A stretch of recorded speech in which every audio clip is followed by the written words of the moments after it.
Hello friends, welcome back to Studious aura.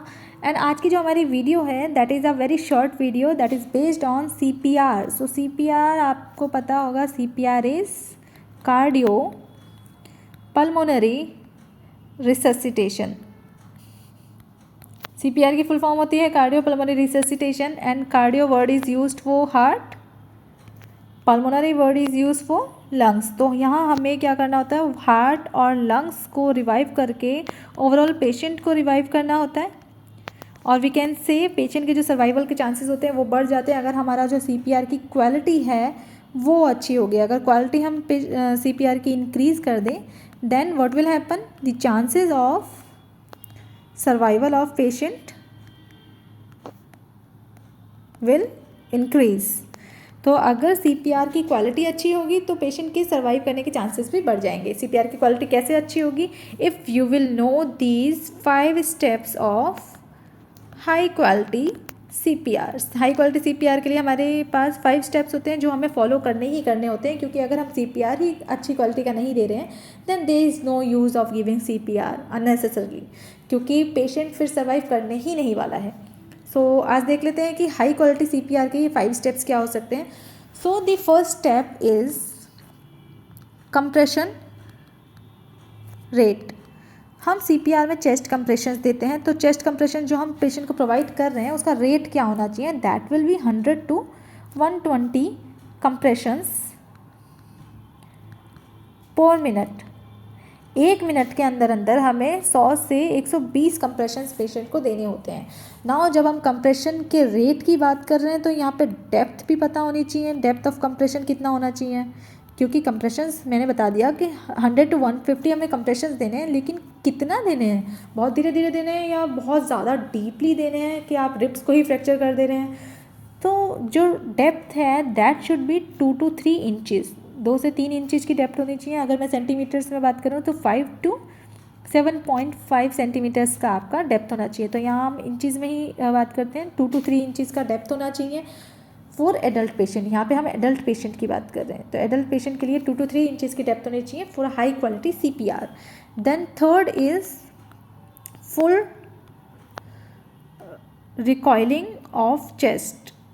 Chest recoil भी पूरा तरह से होना चाहिए, क्योंकि कभी कभी क्या होता है ना कि हम लोग कंप्रेशन का रेट जो है वो हम ध्यान नहीं रखते हैं और 120 से ज़्यादा कर लेते हैं, लाइक 160, 170, 180 की रेट से चेस्ट कंप्रेशन दे रहे हैं, डेप्थ भी उसकी बहुत ज़्यादा बढ़ा दी है, जिसकी वजह से चेस्ट रिकॉयल नहीं हो पा रही है, वापस नहीं आ पा रही है। तो उससे क्या होगा, आपका जो CPR है वो प्रॉपरली नहीं हो पाएगा। उसके लिए आपको चेस्ट रिकॉयलिंग का भी ध्यान रखना होता है आफ्टर ईच कंप्रेशंस। हर एक कंप्रेशन के बाद हमें इतना टाइम देना है कि चेस्ट रिकॉयल हो जाए। अब टाइम देने का मतलब ये नहीं है कि आप 15 मिनट का टाइम दे रहे हैं, 2 मिनट का टाइम दे रहे हैं कि चेस्ट रिकॉयल हो जाए। अरे इतना टाइम नहीं लगता है यार, फ्रैक्शन ऑफ सेकंड्स का टाइम लगता है, उसमें चेस्ट रिकॉयल हो जाती है, लेकिन हमें देखना है कि चेस्ट रिकॉयल होनी चाहिए। Then fourth one is providing adequate ventilation. अब हमने CPR में आपको बताया था कि कार्डियो पल्मोनरी रिससिटेशन है। कार्डियो का तो हम काम कर रहे हैं यहाँ पे कंप्रेशंस देकर। पेशेंट की पल्स नहीं आ रही थी तो उसकी ब्रेथ भी नहीं आ रही थी, तो हमें पल्मोनरी रिससिटेशन भी साथ के साथ करना है। तो हमें एडिक्वेट वेंटिलेशन प्रोवाइड करना पड़ेगा after every cycle. For example हमें 2 ब्रेथ्स आफ्टर 30 कंप्रेशंस, हर 30 कंप्रेशंस के बाद हमें 2 रेस्क्यू ब्रेथ्स देने होते हैं। इसे हम सिर्फ ब्रेथ नहीं बोलेंगे, 2 रेस्क्यू ब्रेथ्स हमें देने होते हैं आफ्टर 30 कंप्रेशंस। तो यहाँ पर जो हमारा रेशियो रहता है, कंप्रेशन रेशियो रेस्क्यू ब्रेथ, जो हमारा एडल्ट पेशेंट की बात कर रही हूँ मैं, एडल्ट पेशेंट में जो हमारा कंप्रेशन टू ब्रेथ रेशियो रहता है दैट इज़ 30:2। यहीं पे अगर मैं पीडियाट्रिक पेशेंट की बात करूँ, इन्फेंट की अगर बात करूँ, तो इन्फेंट में हमारे पास 2 कंडीशन होती हैं। एक तो होता है कि 1 रेस्क्यूअर है, एक होता है 2 रेस्क्यूअर वाला सिस्टम। तो अगर 1 रेस्क्यूअर है देन हमारा कंप्रेशन रेशियो सेम रहेगा 30:2। अगर 2 रेस्क्यूअर हैं तो हमारा रेशियो हो जाएगा 15:2। तो तो 15:2 एंड 30:2 हमारा ये रेशियो होता है। नेक्स्ट हमारे पास जो लास्ट पॉइंट है ना, 5th स्टेप, वो बहुत इंपॉर्टेंट है। This is the placement of hand. Hand placement जो है ना वो बहुत इंपॉर्टेंट होती है, क्योंकि हम यहाँ पे कंप्रेशंस की हमने बात करी कि इतना रेट देना है, इतनी डेप्थ में देना है, चेस्ट रिकॉइलिंग होनी चाहिए, सारी तो हमने बात कर ली।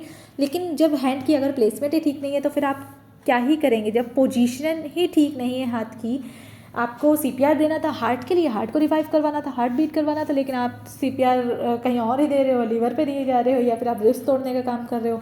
तो अगर आपकी हैंड पोजीशनिंग प्रॉपर नहीं है तो बहुत सारी प्रॉब्लम्स हो सकती हैं, जैसे कि रिफ्रैक्चर भी हो सकता है, इवन ओके रिफ्रैक्चर हो सकता है, इंजरी हो सकती है कोई भी। इवन कई बार क्या होता है कि प्रॉपर हैंड पोजीशनिंग ना होने की वजह से रिफ्रैक्चर हो जाता है, देन उसकी वजह से न्यूमोथोरैक्स हो सकता है।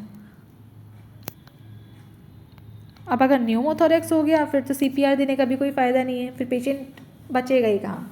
सो हैंड पोजीशनिंग जो है वो बहुत इंपॉर्टेंट होती है। अब आपको पोजीशन क्या करना होता है, सेंटर ऑफ द चेस्ट में आपको हैंड रखना होता है, and the lower half of sternum, lower half of the sternum जो होती है ना, that is your correct position. Position जो होती है हाथ की, that is lower half of the position, या फिर हम कह सकते हैं कि लोअर 1/3 ऑफ द स्टर्नम पे हमें पोजीशन करना होता है अपना हैंड, बिटवीन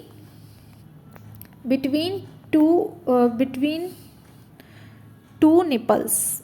तो हमें एक इमेजिनरी लाइन ड्रॉ करनी होती है लाइक दिस, एंड यहाँ बीच में जो लोअर 1/3 ऑफ द स्टर्नम वाला पार्ट है, इधर हमें अपना हैंड प्लेसमेंट करना है, and then high quality CPR देना हमें स्टार्ट कर देना है। तो this is all about all the 5 points in the high quality CPR। So I hope कि अब आपको समझ आ गया है कि हाई क्वालिटी CPR कैसे देना है, पेशेंट को किस तरह से बचाना है। सो नेक्स्ट टाइम से जब भी आप CPR देंगे तो इन 5 पॉइंट्स को ज़रूर ध्यान में रखें। बाकी चीज़ें आपको याद रहे ना रहे, लेकिन ये 5 पॉइंट्स आपको ज़रूर याद रहना चाहिए, सो दैट कि आप प्रॉपर तरीके से CPR दे सकें और पेशेंट को बचा सकें। क्योंकि जब आप इतनी मेहनत कर रहे हैं पेशेंट को बचाने के लिए तो पेशेंट बचना चाहिए। So this is all about high quality CPR। अगर आपको मेरी वीडियो पसंद आई है तो प्लीज़ इस वीडियो को लाइक करें, शेयर करें, मेरे चैनल को सब्सक्राइब करें। अगर कोई भी क्वेश्चन या कोई भी डाउट मन में रह गया है तो कमेंट बॉक्स में लिख के पूछ सकते हैं, या नेक्स्ट वीडियो किस टॉपिक पे चाहिए, कोई भी शॉर्ट वीडियो, तो वो भी आप कमेंट बॉक्स पे लिख सकते हैं। मिलते हैं नेक्स्ट वीडियो में। Bye bye, thank you.